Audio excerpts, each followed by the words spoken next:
There's something quite magical about childhood. Those fleeting moments when toys weren't just objects, but portals to another world.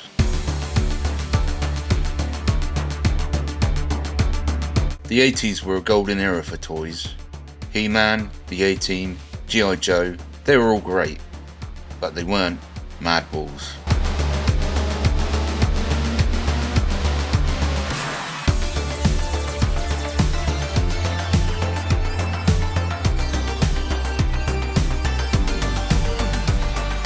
When Madballs came out in 1986, I was the perfect age. Gross out humour was everywhere, but nothing embodied it, quite like these squishy, grotesque spears of personality.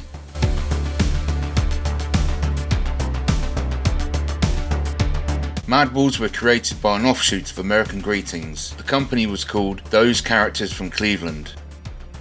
Series 1 hit shelves with 8 original characters. So let's talk about a few of my favourites.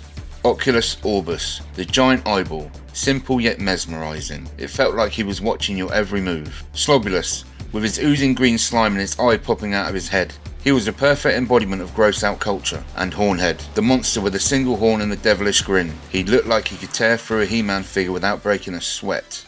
Each ball had a story, a character and a vibe that felt alive.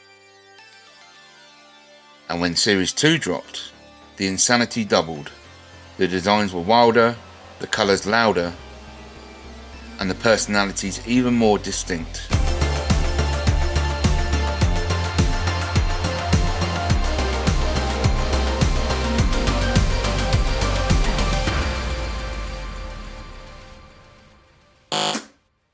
And now, Super Plays of the Week, starring the craziest sports balls of the world, Super Madballs.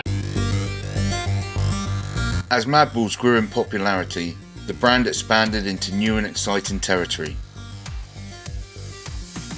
Enter the Super Madballs. Larger, sport-themed versions that were perfect for outdoor play. They were bold, loud, and just as grotesque as their smaller counterparts.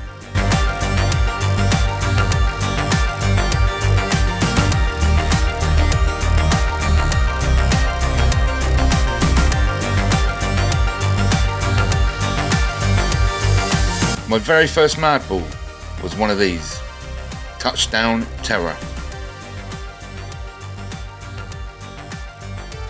I still remember holding it for the first time, marvelling at its mix of football-inspired design and monstrous personality.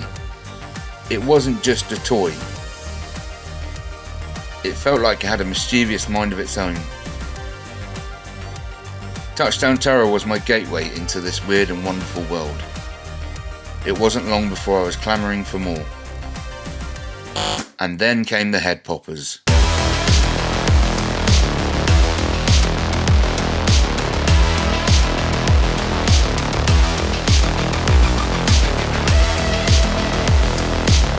Action figures with removable Madball heads. These took the concept to a whole new level.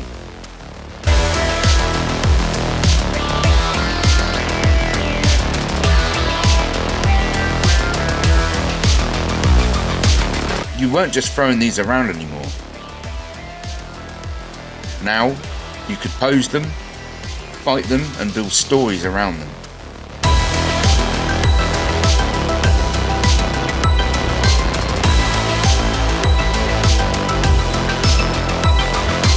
The Madballs Roller Cycle was another gem. It was as ridiculous as it sounds. A toy vehicle designed for a Madball. But that's what made it cool. It was a perfect blend of absurdity and creativity. Madballs weren't just toys, they were a pop culture phenomenon. They had their own comics, annuals, clothing, wind-ups, and so much more. The artwork was bold, chaotic, and perfectly matched the toy's energy. Of course, success breeds imitation. Knockoff Madballs flooded the market. From cheap pound store versions to international bootlegs. Some were hilariously bad, but others were surprisingly inventive.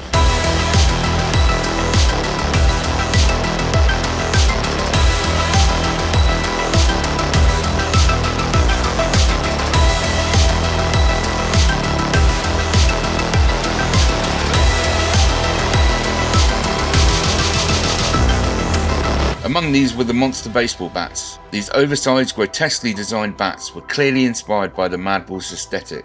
By the mid-90s, it seemed like it was all over.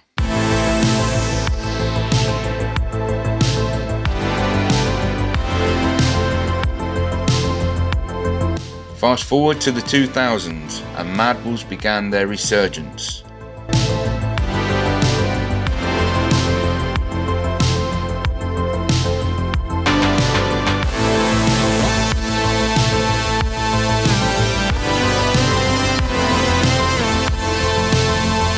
Kid Robot brought them back with a modern twist. Sleek, collectible vinyl figures.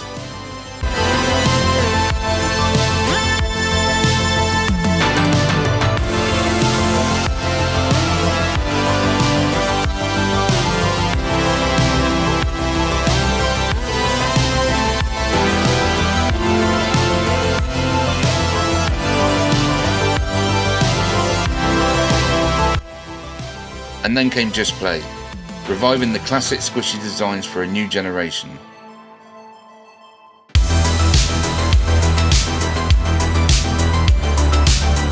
The brand has continued to evolve from Darkstar skateboards featuring amazing Madball designs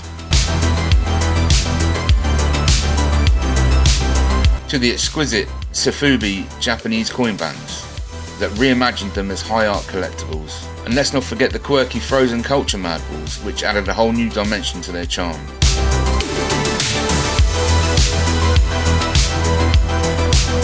In recent years, Premium DNA took the Madballs concept to another level with their oversized Madball releases. These weren't just toys, they were display-worthy pieces of art. The attention to detail, the vibrant paintwork, and the sheer size made them an instant hit among collectors. They were a perfect homage to the grotesque beauty that made Madballs iconic in the first place. Here we are in 2024 and Madballs are still going strong. The latest releases have brought the grotesque brilliance of these toys back into the spotlight.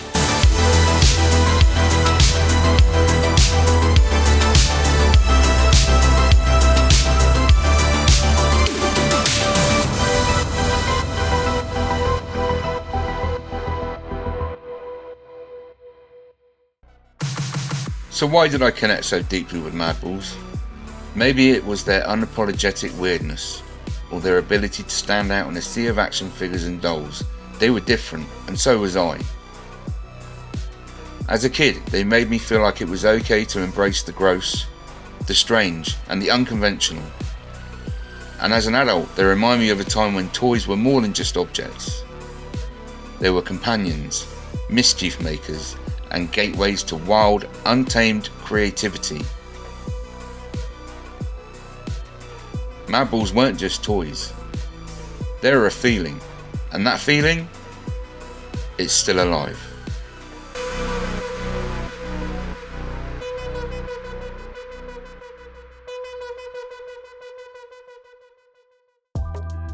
We had trouble finding protective solutions for our carded Madballs. So we've been working with Deflector DC on a folding display case. They slot right in, they keep the card straight.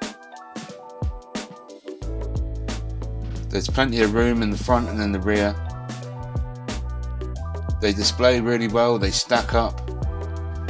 They're now available on the Deflector DC website. I've put a link in the description. Thanks.